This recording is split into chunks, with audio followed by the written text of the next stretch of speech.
quelles sont les choses que tu as changées dans ton quotidien? Comment est-ce que tu prends soin de ces 4 dimensions-là?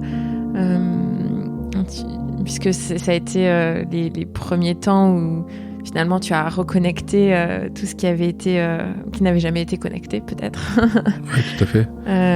J'imagine que c'est aussi assez surprenant et qu'on découvre plein de choses de soi-même.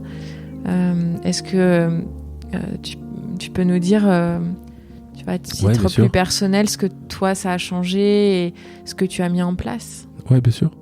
Ce qui s'est passé, c'est que quand je suis rentré, quand j'ai été initié au MKP, c'était en 2014. Donc ensuite, j'ai fait beaucoup de groupes d'hommes, des cercles de parole entre hommes au sein du MKP. Et ça a été vraiment constitutif d'une accélération du changement et d'une amélioration, je dirais, de cette horizontalité versus la verticalité. Même s'il doit y avoir un équilibrage, hein, mais en tout cas, donner de la place à l'horizontalité. Et dans ce groupe, on a beaucoup travaillé, le mot est peut-être mal choisi, sur 3 notions importantes. La responsabilité. Je suis responsable ou je suis co-responsable de ce qui m'arrive et je suis co-responsable de ce que je provoque dans le monde. Et donc ça, c'est important pour pouvoir justement se donner la possibilité d'avoir des moyens d'action sur ce qui se joue pour moi, pour les autres, dans les interactions. Donc la responsabilité, l'intégrité, je fais ce que je dis ce que je fais, mais en relation avec l'authenticité, quoi. Pas par rapport à ce que je pense être bien, mais par rapport à ce que je suis vraiment. Et quand je ne fais pas ce que je dis, alors on prend du temps et on met de la lumière sur qu'est-ce qui s'est passé, quelles sont les résistances que tu as rencontrées, est-ce que finalement tes engagements ils sont justes avec ce que tu veux faire, ce que tu veux mettre en place, etc., enfin, ce que tu veux vivre. Donc voilà, responsabilité, intégrité et puis maturité émotionnelle. C'est-à-dire j'ai des émotions et je peux les exprimer. Et ça a été vraiment un long chemin qui était très beau. Je ne sais pas si je réponds clairement à ta question. Donc les cercles de parole, en tout cas, ça a vraiment changé ma vie. D'ailleurs, maintenant, c'est une de mes activités. C'est ce que je propose à travers une entreprise que j'ai co-créée qui s'appelle Kalima. Ça, c'est un moyen de prendre soin de soi et de prendre soin de ces 4 dimensions. Parce que dans un cercle de parole, tu peux aborder la dimension mentale, la dimension corporelle, émotionnelle et spirituelle. Et puis, sur mon chemin, il y a aussi eu beaucoup de choses en rapport avec la nature. Connexion à la nature, de manière à pas me retrouver là où j'étais avant, c'est-à-dire au-dessus de la nature, celui qui exploite, qui prend des ressources parce que c'est utile pour lui, parce que ça lui fait plaisir, mais vraiment se remettre dans la chaîne du vivant en fait, et sur ce plan horizontal. Donc relation avec la nature, connexion avec la nature. Et ça, j'ai fait beaucoup d'immersion, je dirais, notamment les quêtes de vision dont je parlais tout à l'heure, mais ça c'est venu un petit peu après. Et puis aussi sur le plan spirituel, j'ai vécu pas mal d'initiations chamaniques, je dirais notamment avec les états modifiés de conscience, à travers les états modifiés de conscience, pour aller explorer d'autres parties de moi et puis mettre de la relativité sur le temps et l'espace, ce qui me permettait vraiment de prendre du recul, de la hauteur et puis de décider d'autres façons de faire, d'autres façons d'agir et de continuer à pacifier intérieurement toutes les parties de moi en fait. Parce qu'elles ont toutes leur mot à dire, elles ont toute leur place et qu'elles ont toutes quelque chose d'important à me transmettre et à m'apprendre.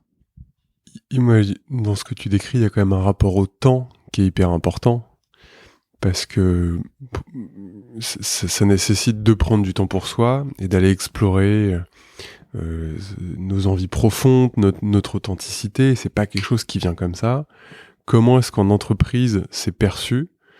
Dans l'entreprise, même de façon plus large, tu vois, on veut faire une réforme sur les retraites, on la fait vite, on veut poser un sujet, on fait ça au pas de course.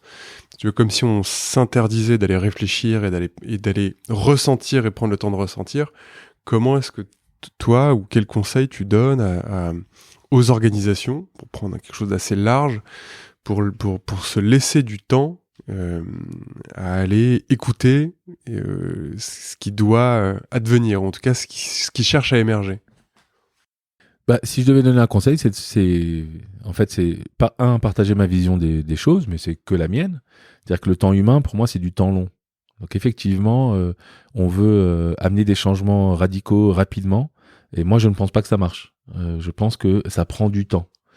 Ça, c'est la première chose. Donc, justement, ce rapport au temps, une transformation, une adaptation, ça peut et ça doit prendre du temps, à mon avis. Ça, c'est la première chose. Et la deuxième chose, c'est de mettre en place des pratiques qui visent justement à autoriser les individus à s'écouter intérieurement, déjà. Donc, écouter ces différentes parties de soi, écouter sa dimension émotionnelle, sa dimension mentale, sa dimension corporelle, sa dimension spirituelle. Donc, ça, c'est intérieur, individuel. Et puis, s'écouter les uns les autres. Avec des processus d'intelligence collective, par exemple, mais ça peut être plein d'autres choses. Et je pense que la transformation, elle prend du temps, et 2, elle passe par l'écoute attentive de tout ce qui se joue en soi, quoi. Je refais un tout petit détour sur la vie personnelle, puisque tu es le papa de Raphaël, qui a 14 ans maintenant. Donc, c'est à ton tour d'être papa. Qui est déjà inscrit en médecine. Je pense pas, mais tu vas nous dire. Et justement, le fait d'avoir un enfant et de t'être posé toutes ces questions sur la manière dont toi, ton rapport avec ton père, la manière dont tu as été éduqué, quels sont les choix que tu fais, qu'est-ce que tu essaies de transmettre, quel papa, Romain te demandait quel manager tu étais et tu es, et tu vois, quel papa tu essayes d'incarner. Ce que j'essaye d'incarner, c'est de donner la possibilité à Raphaël d'être tout ce qu'il a envie d'être et d'expérimenter par lui-même ce qu'il doit expérimenter. Alors évidemment, en toute proportion gardée, c'est-à-dire en étant quand même un cadre sécurisant et en lui amenant de la sécurité. Mais en tout cas, il a accès à ses émotions depuis qu'il est né. Il a l'autorisation de dire quand il est en colère, quand il est triste, tout ce qu'il traverse. Ça, il sait qu'il est autorisé. Ça veut pas dire que je vais le chercher forcément et le forcer à me dire non mais qu'est-ce que tu vis exactement maintenant là tout de suite. Donc voilà, il y a une autorisation en fait pour qu'il puisse trouver sa voie, sa place, son rôle, faire vivre son être. Ça c'est absolument certain. Et je suis un père aussi fusionnel. Donc ça, c'était génial jusqu'à ce qu'il ait 13-14 ans. Maintenant, évidemment, et c'est normal, lui, il cherche son indépendance et il a des choses qu'il doit vivre tout seul. Ce qui me pose moi un petit souci, mais j'en rigole et on en rigole avec lui. Enfin, j'en rigole avec lui et il me se fout de ma gueule aussi, hein, clairement. Et j'essaye vraiment d'être un père le moins dirigiste possible, tu vois, le plus accueillant et le plus proche de ses besoins à lui. C'est-à-dire que je vais pas lui donner un conseil ou l'aider ou s'il n'en a pas besoin ou s'il n'exprime pas cet avis. S'il n'en exprime pas le besoin, je veux dire, pardon. Donc voilà, il se passe, entre nous, on a une relation que j'adore. Lui, je lui pose souvent la question quand même de savoir, mais est-ce qu'il y a des choses que tu voudrais que je change? Est-ce que je te mets pas trop de pression? Est-ce que je te laisse pas trop Bon, alors après, à 14 ans, c'est pas forcément évident, parce que je fais pas ça que depuis qu'il a 14 ans. Donc à 8 ans, peut-être, c'était pas évident. Mais en tout cas, il sait qu'il est autorisé. Voilà, je sais pas si... Et l'amour inconditionnel. Ça aussi, il est rassuré sur ça. Et je lui dis souvent, quoi que tu fasses, je t'aimerai. Donc ça, c'est pas en jeu, quoi, en fait. Merci pour ce petit détour de papa.